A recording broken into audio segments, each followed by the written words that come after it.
So far on this channel we have seen restaurants in the strangest of places. Iris took us to the middle of a Norwegian fjord and we went to a stadium to visit Geranium. In this episode we are back in Singapore for Alexander the Guest Supreme Court Edition. This magnificent building was finished in 1940 to serve as a city hall and Singapore's Supreme Court. Then in 2005, the Prime Minister made an important announcement. The historic building will be converted into the country's national gallery. 111 architects from 29 countries threw their hats into the ring. The winner was Studio Millau Architecture from France. They broke ground in 2011 and 4 years later welcomed the public for the grand opening. That day, the people of Singapore got more than just a national gallery. They also got a new pinnacle of fine dining, our restaurant for today, Odette. Leading the team is chef owner Julien Royer. Inspired to cook by his maternal grandmother, she taught him to prepare food with love and respect. After chef training, he went to work for Michel Bras at his signature restaurant in La Guillaume. In 2008, he made the jump to Singapore to serve as chef de cuisine at Brasserie Le Sauveur, and then did 4 years at the Six Sauternes Jan restaurant. In 2015, he went solo. When choosing the name of his new restaurant, there was no question. It would be called Odette, after his maternal grandmother. The next year, he was awarded 2 Michelin stars. And in 2019, they made it 3. Odette broke into the world's 50 best restaurants list in 2018, and in 2019 topped Asia's 50 best restaurants at #1. In the years that followed, Chef Royer opened 2 more restaurants, both honoring women in his life. His paternal grandmother, Louise, and his mother, Claudine.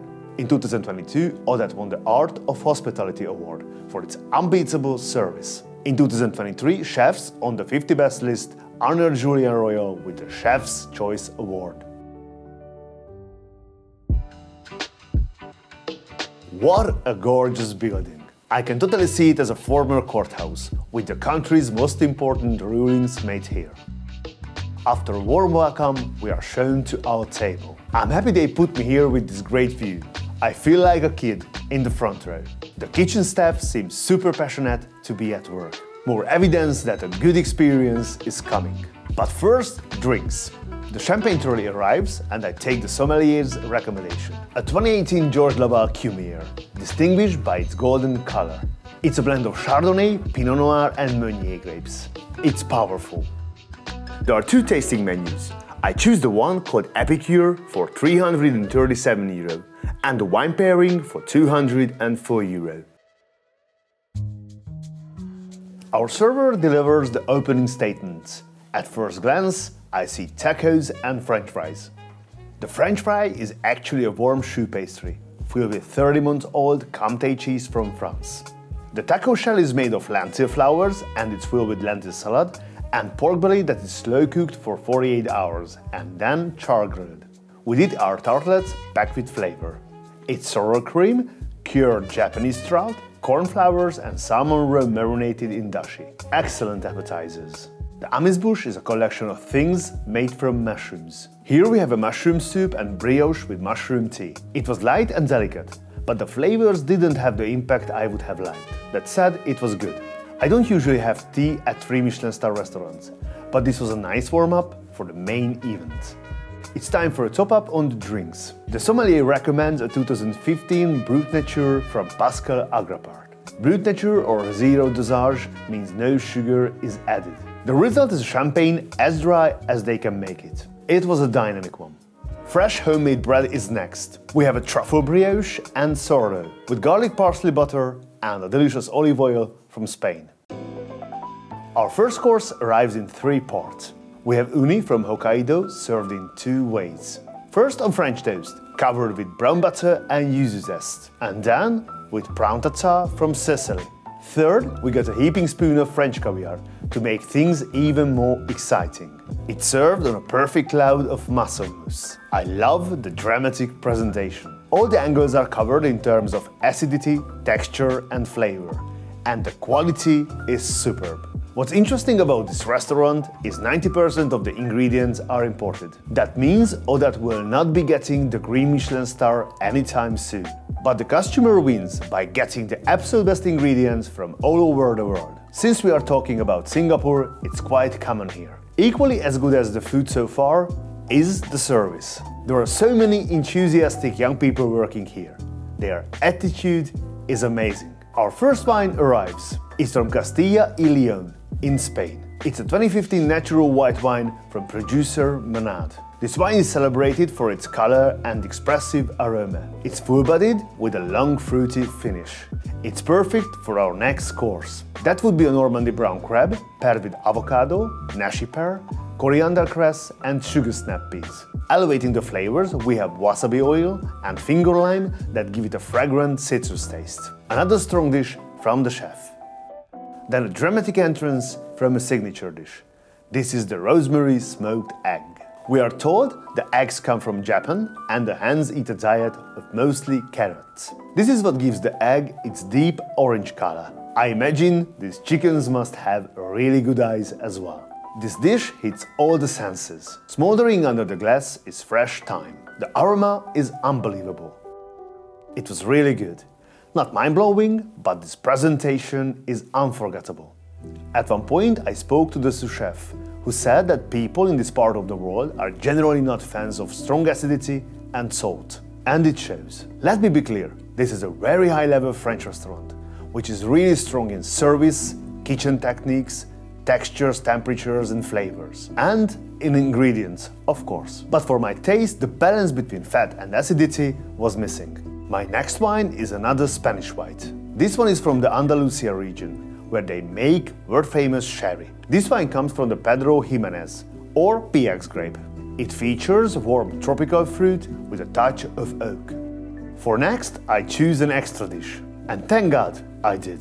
This dish was created by Chef Royer for the Bocuse d'Or cooking competition. It's langoustine from Mozambique. At the base is leek fondue. And on top, we have shisho leaf. The sauce is the server's favorite. It's made from Vengeance and beurre blanc. As God as my witness, this was wonderful. I finally got the salt and acidity I was looking for, plus some nice umami at the end. More seafood is next. This is Scottish blue lobster, served with a miso caramel, endive dashi and finished with a sake beurre blanc. As he pours the sauce, the server can't help express how he feels about this dish. Beautiful. This dish is a throwback to classic French cuisine. There is a great balance between the endive and the lobster, and it has a range of flavors from sweet to bitter. Our next dish is a steamed Japanese kinky fish with squid and sudachi, in a prawn consommé infused with ginger and lemongrass. The consommé is delicious, and the fish is full of fatty indulgence. This dish was exquisite. A Havanna knife arrives at the table as evidence that the main course is next. It's even engraved with the Odette logo. Nice touch. The wine for this one is something I have never seen before. It's a Malbec called the New Black Wine from the winery Jean-Luc Baldes in Cahors, France. Cahors is often called the birthplace of Malbec. It's said that the Romans planted the first grapes here 2000 years ago. The result was a wine so red it was almost black. Just like that, they had a name for it. Black wine. And it's perfect for our main course. It's another Chef Royer's signature dish. Campa pepper-crusted pigeon from Brittany, France. It's presented here first and then returned to the kitchen for plating. It arrives at the table dressed up with black garlic and puree of cherry from Japan. The pigeon breast is crusted with kampat pepper from Cambodia, and the leg is cooked confit for 3 hours. The server tells us that around the leg of the pigeon we will find a message from the chef. Although I was expecting to get a fortune, it was great to see details of the big story told in this interactive way. The pigeon was super rich, and the sauce and cherries worked well to balance it out. The meat of the leg fell off the bone and had a wonderful texture. Our server keeps a close eye on us, and as we get near the end, he delivers a steam bowl so we can get every drop of this delicious sauce. It's a strong closing statement from the savory courses. The general manager then pays us a visit next and comes bearing gifts. Cheese. When he opens it, the strong aroma slaps you in the face. It's some of the best cheese on the planet. There is also a selection of fruit jam, nuts, crackers and honey. And the garden salad to finish. With it we have a showcase of 3 different port wines. Our table is full, once again. We take a break between the mains and the desserts with an apple and mint palate cleanser. It's refreshing and does the job. Next, dessert has the floor. The first is made with strawberries from Japan. It's a sorbet and on top is an ice cream from fromage blanc and lemon verbena. It's finished with a rich strawberry reduction. Rounding out the sweet courses is an ever-evolving Odat classic. It's a yuzu tart with shisho and basil. It's super light and fresh. The petit fours are last. With a cold apple lollipop, beautiful Japanese fruit and the perfect canali to officially close the proceedings. At the end of the day, a restaurant is a business. You need to make money so you can do your thing. Having 3 stars doesn't mean anything if you don't deliver what people want. For me, most of the dishes were a tiny bit flat. Except the dish which was made for the Bocuse d'Or and it was perfect. The chef's talent and knowledge is unquestionable. As I see, they adapt to the regional taste. Because at the end of the day, they need to satisfy local customers. Other than that, Odat delivers big. The service was outstanding. It was refreshing to see warm Asian hospitality working so well with French professionalism. Everyone was great, but Dan and Jacques were 2 people who really helped make this experience a slam dunk. From the kitchen, I love to see up-and-coming talents, so passionate and dedicated to their profession. The future is definitely theirs. And that does it for this episode. Thank you for joining me. If you like this episode, hit subscribe. See you next time. You can call me stupid.